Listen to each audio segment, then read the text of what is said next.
Hey there, my name's Jeff. I'm an alcoholic, and if you're having troubles with addiction or alcoholism and you can't see a way out, well, here we are. I'm just about to present you with a way out, and today we're on step 3, which is we made a decision to turn our will and our lives over to the care of God as we understood Him. So we've just completed 2 other steps, and we've convinced that other people have had success in solving their addiction problem using the 12 steps of Alcoholics Anonymous. There's millions of different recoveries out there. It's proven itself that it works. And step 3 is a really big one. At this stage, maybe you're not sure about God. And at that, all I can say is a bit of willingness and a bit of open-mindedness will help you get through this step. But going back to my recovery, I'd been doing Alcoholics Anonymous for 2.5 years and busting, and the pain got worse. And I had a breakup. I left my daughter's mother, and I'd run out of people to blame for my alcoholism, because I like to blame everyone else, And it was actually great. I was spiritually bankrupt. My soul was suffering. It's the perfect place to find God. You don't find God until you're on your hands and knees. And I'm like, yeah, I want to do these steps. I'm going all in. And I took the 3rd step prayer. That prayer, it was from the heart. I believe that that's the way to go. If you're going to take this prayer, then take it. Go all in. I got told that if you want to go for it, go for it. And if it doesn't work out, you can have your misery refunded in full. I love that saying. It's not my saying. None of these sayings are my saying. This is just my presentation, my version of the steps. And so what we are at is this prayer, which is on page 63 of the book Alcoholics Anonymous, or you can find it online. Just look up 3rd step prayer. It's right there. And it goes like this. God, I offer myself to Thee, to build with me and do with me as Thou wilt. Relieve me of the bondage of self, that I may better do Thy will. Take away my difficulties, that victory over them may bear witness to those I would help of Thy power, Thy love, and Thy way of life. May I do Thy will always. Amen.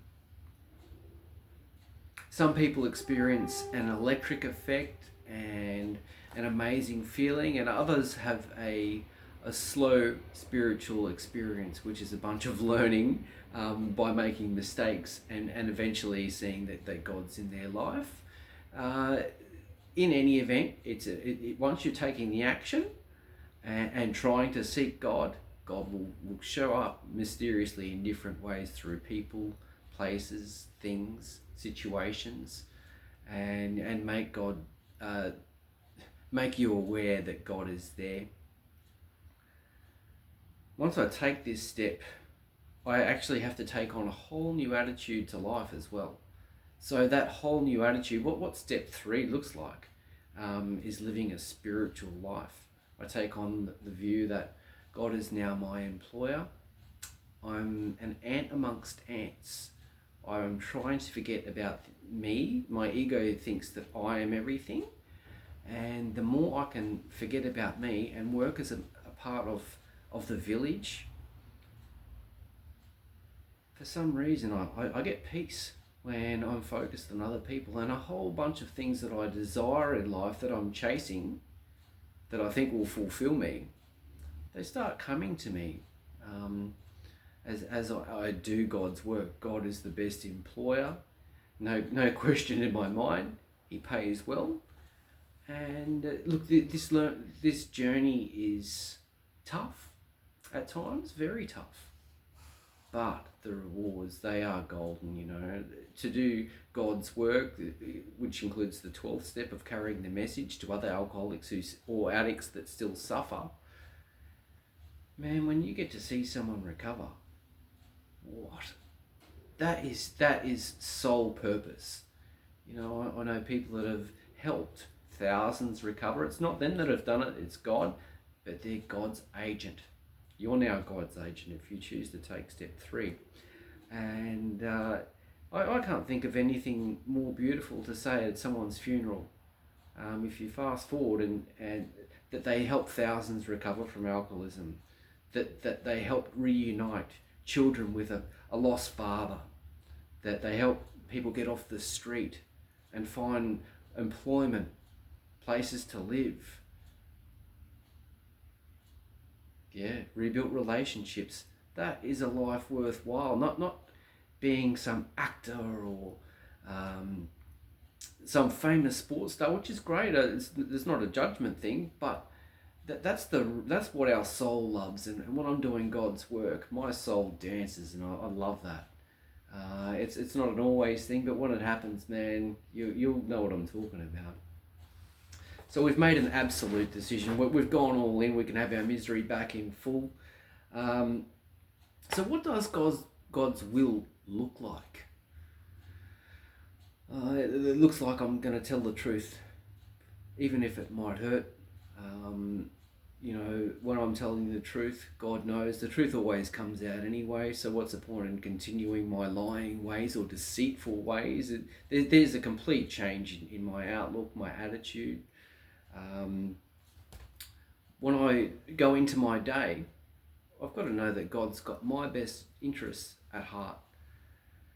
And that means if I'm doing a task that I don't love at work, that I don't complain. Yeah, because God's sending me where I need to go. I might need to have a conversation with someone at work over in a different section that I don't like working at. And like for example, a couple of months ago, I was at work and I got asked to work in receivals. And I'm like, damn, I hate receivals. It's so boring. And then I went outside and I was inside a big shed. And it took me outside, and I love rain on an iron roof. And it started pouring rain, and I was able to sit there outside just for a short bit. Hopefully work's not watching. And take it in and just enjoy the rain. I wouldn't have got that pleasure in the role that I was at, but I wanted to complain about it initially, but I thought, no, thy will not be, thy will, not mine, be done, which is a prayer that I have to say often during the day when I realise that I want to whinge or bitch or complain. So I've got a few notes here because I don't want to miss too much of this third step, and it's realising that I'm powerless over people, places, things and situations. So when I accept things as they are, like nothing, absolutely nothing, happens in God's world by mistake. Page 417 of the big book of Alcoholics Anonymous, and that is the part on acceptance.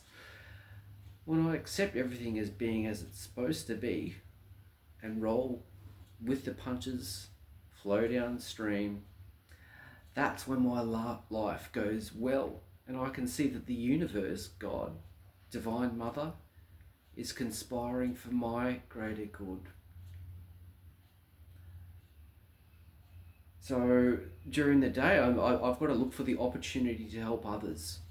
I ask for freedom of the bondage of self in my start of day at my prayer. And that freedom of bondage of self is, if some young person is on the side of the road with a flat tire, if I've got a little bit of time, pull over and help them. Show them how to do it. If someone's doing something that I've done and they're struggling with it, is to just give them, a positive word and say, I found this hard at the start, and now I'm proficient at it, just hang in there and you can do this. And it might mean helping them and seeing if they've got all the steps right in doing so, At my work, what happens is people, their pallets of food fall over, and I might be driving past. Many people drive straight past, which I would have done in the past. But if I can, then I'll take the time. and I'll help them pick that up and give them a bit of reassurance that, hey, I've spilled pallets of milk all over the floor before, and you know, you're not doing this alone, because so many people are doing life tough, you know. And so as God's agent, you're there to be a support mechanism in any which way, and just a couple of nice words can change someone's day, their life, you know. And when I finish that, I thank God. I say, thank you, God, that I was able to help that person, and thank you for choosing me. You know, I am special to God. I'm not that special, but I am special, if you know what I mean. Forgiveness. So my old way was getting revenge. It was backstabbing, talking about people behind their back. So I need to stop backstabbing. Everyone does it. Guilty. But I've got to do it a whole lot less these days, because I'm trying to make them look bad because of my own insecurity. And so, you know, if someone is saying something about me, I let it slide, because I know that God will take care of that for me. Everyone's got their destiny, and if they choose to live that way of life, that destiny is like a biker's destiny, you know. How many bikers do you know that their life doesn't end in jail or death or an institution? You know, it's really sad, but there's an attraction point there. But we all choose our path in life, and that pathway, it has consequences, unfortunately. And I'm not having a dig at any bikers out there, you know. I wish you all the best, you know. It's an example. So when I take my will back, that looks like I play the victim. I'm an expert victim. She said this, they did that to me. Never mind that I might have done something to them in the past. My disease is all about getting attention in any which way I can. And there's a saying that victims don't get better. Once I own and accept my life as it actually is today, I can move forward. And it's just funny how miracles start to happen when I stop playing the victim. You know, I stop complaining about the family law court and how they haven't given me a fair trial, and that might be true to some extent, but it is how it is, and there's a reason for that. I don't know what it is. You know, my wife is having an affair. She doesn't love me enough. I have to sell my house. These are all things, and I have attachments to this house. These external things. This woman, you know, and everything will be taken from us in the end. We're all going to die, and you know, I can live this God's or spiritual way of life and have a bit of joy and peace in my life. Or I can continue the old way, which didn't work, which led to drinking and drugging, right? This new way, I can have some peace, I can have some acceptance. And look, there's two ways. I can live the old way and eventually die and whinge and hate it, or I can go the new way and love my life and have a decent life. And it's not a perfect life, and it's tough at times, but it's heaps better than sitting in my garage, lost, directionless, wanting to kill myself. You know, it's just, oh my God, who wants to live like that? This is a whole new way of life, and it works. So there's another thing here is it my problem? Is it their problem or God's problem? So if there's something that's my problem, and I have something that I can change, here's a serenity prayer. Sure, then I can take some action. You know, if it's their problem, if I'm talking about their divorce or, you know, my mate's relationship breakup, it's not my problem. I can be nice to him and help him out, but I can't give advice. I'm not God. I can't even manage my own life. It's God's problem. I hand it to God. You know, if there's a problem with work and I might have to change jobs, there's nothing I can do about it other than hand it to God God, this is your problem. I can't do this. I need your help here. And, when I do that, then things go a whole lot better. I'm swimming downstream.